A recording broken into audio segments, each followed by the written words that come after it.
Hello, this is Dave for That's Us Gaming, and welcome to Daves Ramblings, where I basically talk your ear off about things I find interesting.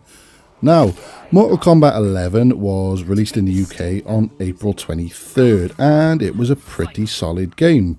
It had a fantastic story and a wealth of options for skins, augments, which you can use to upgrade your character, consumables to make fighting in towers easier, and gear to further tweak the sort of tiny looks of your fighter, so you could have the same skin but still look a bit different. Now, the problem came when you had to earn currency, which I won't go into because I have explained it in my previous ramble. Now, the outrage to all this was fierce, pretty much, and NetherRealm, they issued the obligatory "we hear you" statement. But then they went and did something that no other studio has done. They fixed it in the first patch. And I mean well and truly fixed it. The difficulty in Towers of Time was reduced dramatically to the point where I enjoy playing it. The currency was upped, and now, fair play, it's not by an incredible amount, but an extra 2 hearts per fatality. I mean, 3 hearts per fatality as opposed to 1. Is such enough to make the difference. I mean, you get 5 for a brutality, you get 3 for a fatality, and just those tiny little tweaks have made a hell of a difference. And as I say, as a result, I have been playing the game long after the story and long after I've collected all the endings. I'm, as I say, enjoying going through the Towers of Time because, as well as skins, I'm unlocking gear. More importantly, I'm getting some decent currency from it. Sometimes I'm getting 50 hearts, where before you may go through one of the Towers of... Well, I say you may go through. If you could actually make it through the Towers of Time, you might get a paltry amount of hearts, like something like maybe 10, 20. So all this means I can explore more of the crypt, which in itself is a fantastic game mode. It's a brilliant game mode that I'm still enjoying exploring. But one thing that's making me think is, after years of, shall we say, tricksy game publishers, my immediate thoughts were that this was basically all intentional, and NetherRealm were asked to have like a standby patch ready so that they look great after the bad PR that the game originally got. But I will give them the benefit of the doubt and just think that Warner Brothers were just trying to sell premium currency for the first week. And I really hope in future WB Games look at this as a learning opportunity. I mean, they've got a studio that has made a solid game, an absolute solid foundation, and if WB keep their nose out of the game design, they can have a game that will keep its audience engaging with the product without the need for a necessary grind. I mean, we see the need for monetization ruin games.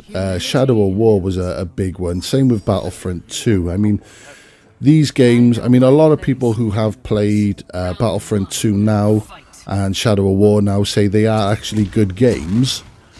But as I say, the rampant monetization just puts people off. They don't want to grind for all this stuff. And to be honest with you, this game was no exception. I mean, the grind, the difficulty level, it was awful. And to be honest with you, if the devs hadn't jumped on this as quick as they did, we might have well seen this game go the way of so many others. Having daily challenges and other time-sensitive modes are great for players to keep coming back to, and the inclusion of the crypt and just the sheer amount of things to unlock mean there's plenty to do. Even with the current upped reward system, I'm nowhere near close to opening everything in the crypt, but thanks to a little less difficulty in the Towers of Time and a little more currency, I feel that there's a very good chance that I will one day open everything. And even then, if I open everything, I can just use one of Kronika's bloody doodahs and fill up the chests anyway. Whereas before, it just seemed like an impossible task. It was daunting. And I envy people who are playing this for the first time post-patch, because they are getting to play the game that should have hit shelves originally. They have no bad taste in their mouth, no ill will towards the game at all. And as I mentioned earlier, there's a lesson to be learned, and I really hope that game publishers decide that maybe trying to rig the games to generate more revenue, like some crooked bloody carnival game, is actually a really, really bad idea. And maybe having people buy your game in the first bloody place is actually the way of the future.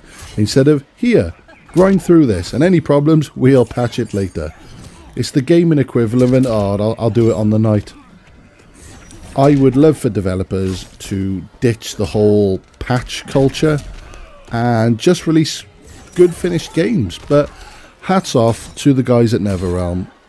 If the fix takes the game from boring and nigh on unplayable to almost perfection, and I really do mean that, I cannot stress enough how good this game is. Honest to God, it's really ignited a passion in fighting games that I thought was long lost. I would pick up a fighting game, play the story, and that would be it. The exception usually being some sort of maybe like Tekken 6, sorry, with like the Tekken Force mode and stuff like that. But this has really got me playing. I mean, I go through the towers, even though it's all just one-on-one fighting, and I complained about it in my last video.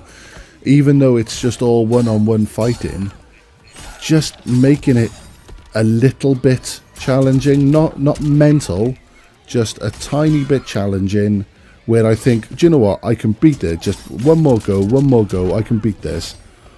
That's all you need. And as I say, if a patch takes the game from boring to perfect, and in such a small space of time, it was, literally like, first 2 weeks of release, then I really do suppose I could live with it. So, yeah, that was all I wanted to speak about today. Thank you very much for listening. Please like, share, subscribe. It means a lot to us, and I will see you in the next video. Bye.